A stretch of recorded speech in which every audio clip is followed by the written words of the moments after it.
Knowing how fond his sisters were of Russian fare and Russian floor shows, Van took them Saturday night to Ursus, the best Franco-Estonian restaurant in Manhattan Major. Both young ladies wore the very short and open evening gowns that Vass, quote, miraged, end of quote, that season. In the phrase of that season, Ardor, a gauzy black, Lucette, a lustrous cantharid green. Their mouths, quote, echoed, end of quote, in tone, but not tint, each other's lipstick. Their eyes were made up in a, quote, surprised bird of paradise, end of quote, style that was as fashionable in loss as in loot.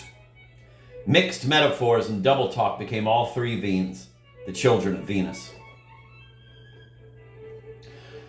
The uha, the shashlik, the I were facile and familiar successes.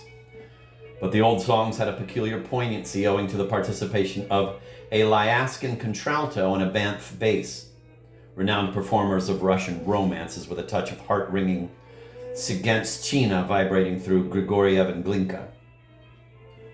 And there was Flora, a slender, hardly nubile, half-naked music hall dancer of uncertain origin, Romanian, Ramsian, whose ravishing services Van had availed himself of several times in the fall of that year. As a, quote, man of the world, end of quote, Van glanced with bland, perhaps too bland, unconcern at her talented charms. But they certainly added a secret bonus to the state of erotic excitement tingling in him from the moment that his two beauties had been unfurled and placed in the colored blaze of the feast before him.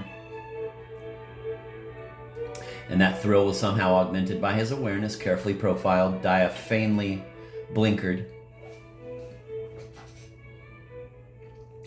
of the furtive, jealous, intuitive suspicion with which Ardor and Lucette watched unsmilingly his facial reactions to the demure look of professional recognition on the part of the passing and repassing Blyadushka, cute Horlet, as our young missus referred to, very expensive and altogether delightful, Flora with ill-feigned indifference.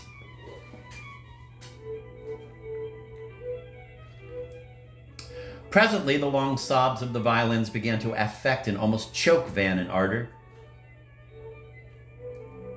A juvenile conditioning of romantic appeal, which at one moment A juvenile conditioning of romantic appeal, which at one moment forced tearful Ardor to go and powder her nose while Van stood up with a spasmodic sob, which he cursed but could not control. He went back to whatever he was eating and cruelly stroked Lucette's apricot-bloomed forearm. And she said in Russian, quote, I'm drunk and all that, but I adore Obajаю. I adore more than life you, Tebya. I ache for you unbearably.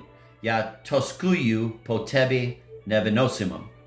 And please don't let me swill, blestat, champagne anymore, not only because I will jump into Goodson River if I can't hope to have you, and not only because of the physical red thing.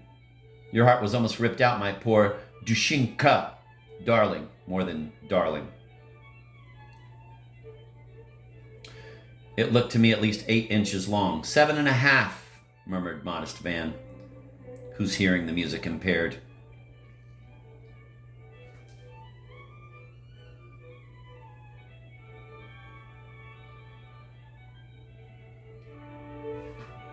But because you are Van, all Van, and nothing but Van, skin and scar, the only truth of our only life, of my accursed life, Van. Here Van stood up again as Ardor, black fan, and elegant motion came back, followed by 1,000 eyes, while the opening bars of a romance on Fett's glorious Si Yalla Noch started to run over the keys, and the bass coughed a la Russe into his fist before starting. Quote, a radiant night, a moon-filled garden, beams lay at our feet, the drawing room unlit, wide open, the grand piano, and our hearts throbbed to your song as throbbed the strings in it, end of quote.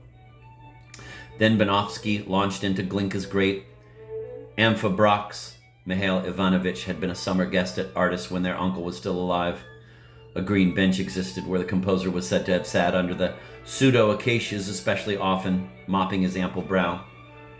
Quote, subside, agitation of passion, end of quote. Then other singers took over with sadder and sadder ballads, quote, "The tender kisses are forgotten," end of quote, and, quote, "The time was early in the spring, the grass was barely sprouting," end of quote, end quote. "Many songs have I heard in the land of my birth.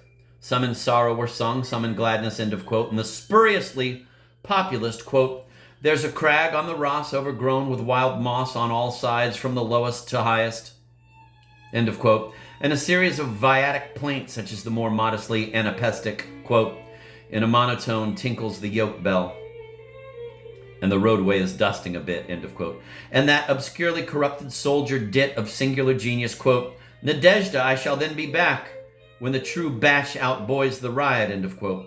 And Turgenev's only memorable lyrical poem beginning, quote, "Morning so nebulous, morning gray dawning, reaped fields so sorrowful under snow coverings," end of quote. And naturally, the celebrated pseudo-gypsy guitar piece by Apollon Grigoriev, another friend of Uncle Ivan's, quote, "Oh, you at least do talk to me, my seven-stringed companion. Such yearning ache invades my soul, such moonlight fills the canyon," end of quote. Quote, "I declare we are satiated with moonlight and strawberry souffle. The latter, I fear, has not quite risen to the occasion," end of quote, remarked Ardor in her archest, Austen maidish manner. Quote, "Let's all go to bed. You have seen our huge bed, pet? Look, our cavalier is yawning, fit to declench his masher," end of quote. Vulgar Lador can't. Quote, "How?" Ascension of Mount Yawn. "True," end of quote, uttered Van, ceasing to palpate the velvet cheek of his Cupidon peach, which he had bruised but not sampled.